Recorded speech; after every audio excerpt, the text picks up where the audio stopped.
De naaibeheerders van de dwarshoes De Smouten in Boenslenen vonden de Broersdij een geweldig initiatief.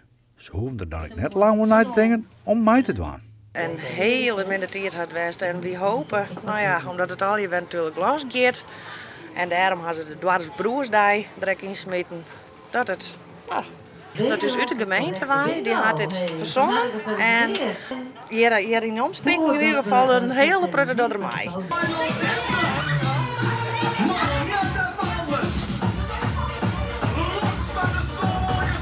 Het broertje joert. Het broertje, het is eigenlijk de Broersdij. Ja. Ik vind het heel geweldig, want ze ben hier nog net zo lang smoutenbeheerder. Maar ze organiseert al van alles en nog wat. Dus dat is alleen maar geweldig. Want we vinden het wel belangrijk dat je wat leven in de brouwerij komt. Wat voor activiteiten hier in Mjoerd al je?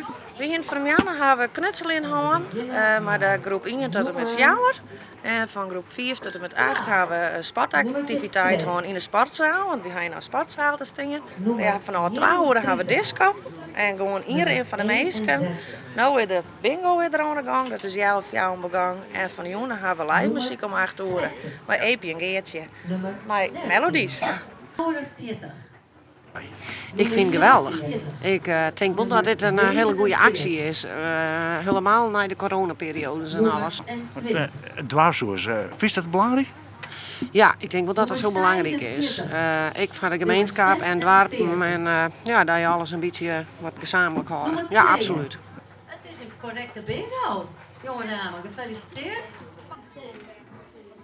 Wat vindt u ervan dat de dorpshuizen weer open zijn? Ja, super. Dat brengt weer mogelijkheden, hè? Kunnen we dit soort leuke dingen weer doen en allerlei cursussen gaan geven. Dus daar ben ik heel blij mee. Dit is eigenlijk uw middelpunt van, hier gebeurt alles.